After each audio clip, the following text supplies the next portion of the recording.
Concept सीखिए यहीं से, प्रैक्टिस करिए कहीं से, ठीक। अब मैं आज आपको वो चीज़ बताने वाला हूँ जो सीधे सीधे आपको एक नंबर देने वाला है। एक नंबर कैसे देने वाला जरा समझ लो। एग्जाम में हमेशा पूछा जाता है किसी नंबर देकर के उसका इकाई का अंक बताओ, what is a unit place, समझ गए ना। यूनिट प्लेस वैल्यू पूछा जाता है, इकाई का अंक पूछा जाता है।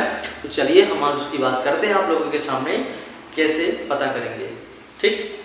कैसे पता करेंगे, क्या इसका तरीका है, क्या इसका प्रोसेस है, बहुत मजा आने वाला है। एक सवाल आपके साथ डिस्कस करने वाले हैं।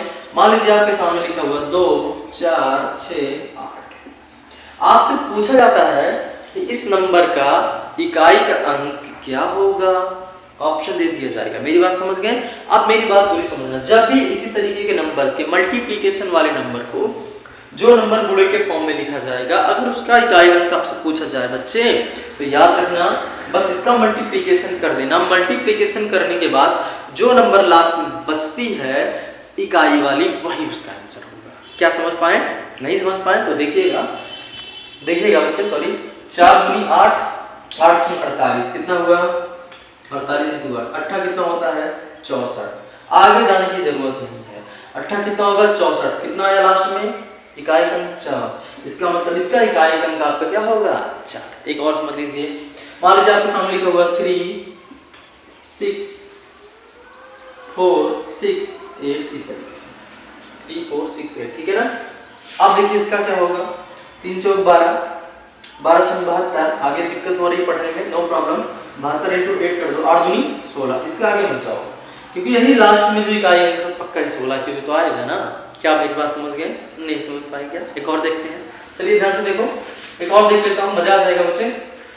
मान लीजिए मैंने लिखा 11 13 14। अब इकाई का अंक पूछा है ना, इकाई का अंक से मतलब है ना, इससे मतलब नहीं। इसका 1 ले लीजिए, इसका 3 ले लीजिए, इसका 4 4 3 12 करने में 12। इसका मतलब इकाई का इसका क्या आएगा? 12। लेकिन आपको इतना नहीं करना है, डायरेक्ट सोचना है। 4 3 12, 12 करने में 12, इसका लास्ट में एक तो 2 ही तो आ रहा है। मेरी बात समझ गए क्या? समझ में आया? इस बार का समझ में आ गया होगा।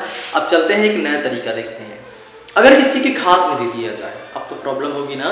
पावर में दे दी जाए, प्रॉब्लम होगी ना। नो प्रॉब्लम, मैं हूं ना। देखिए मेरी बात ध्यान से।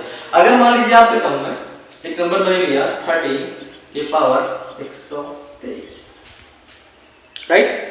13 के पावर 123, मैंने कहा इसका इकाई का अंक बता दो। ऑप्शन रहेगा आपके सामने 7 3 10 सब कुछ लिखा रहेगा, ठीक है ना। मैं कॉन्सेप्ट बता रहा हूँ क्योंकि मैं प्रैक्टिस नहीं करा रहा हूँ। ओके, पहले हम कॉन्सेप्ट सीखेंगे तभी हम कोई प्रैक्टिस कर सकते हैं। ओके भैया, मेरी बात समझ लो ध्यान से। अब ये जो आपको 13 में सिर्फ 3 दीजिए बस। अगर 3 नहीं लेना तो 3 ही, मतलब सिर्फ इसको देखो 123 देखो 4 से डिवाइड कर दो। हमेशा 4 से करना भाई, हमेशा हमेशा। और क्यों 4 से होता है, इसका जो राज है, अभी राज रहने दो, बाद में मैं अच्छे तरीके से समझा दूंगा। थोड़ा सा कॉन्सेप्ट है, ठीक है ना। जो इसकी घात होगी, इस घात को पिक करेंगे, 4 से डिवाइड करेंगे, तो देखो कितनी बार में कटेगा। पूरी तरीके से कट जाए या कुछ बच जाए, लेकिन उससे आगे तो हम नहीं जा सकते हैं, तो भाग का नियम होता है ना।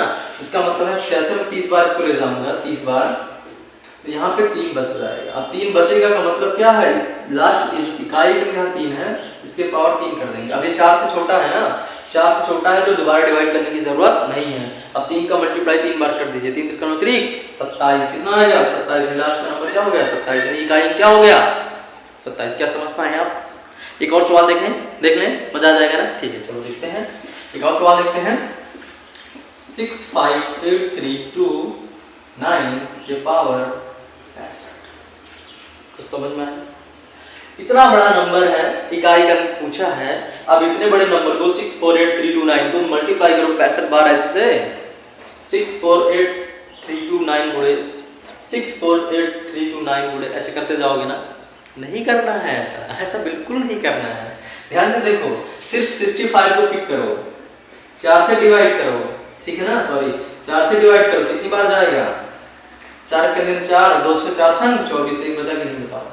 अगर एक बच गया है, इसका मतलब जो बचेगा इसके लास्ट की जो यूनिट डिजिट है, इकाई प्लेस, इसको लेकर के इसे पावर 1 कर दीजिए। कितना आएगा? 9। इकाई का क्या आएगा? 9। क्या आप समझ गए? बहुत अच्छे समझ गए होंगे, मुझे उम्मीद है। और बहुत अच्छे से अब इस तरीके के जितने क्वेश्चन मिलेंगे ना, सब प्रैक्टिस कर लीजिएगा, ठीक। उसके बाद मैं बहुत जबरदस्त इक्वल डिवीजन, लेमानी, विभाजक, प्रमेय बताने वाला हूँ, ठीक है। अच्छे से पढ़कर इतना प्रैक्टिस करके जरूर आना, ठीक है बच्चे, ओके।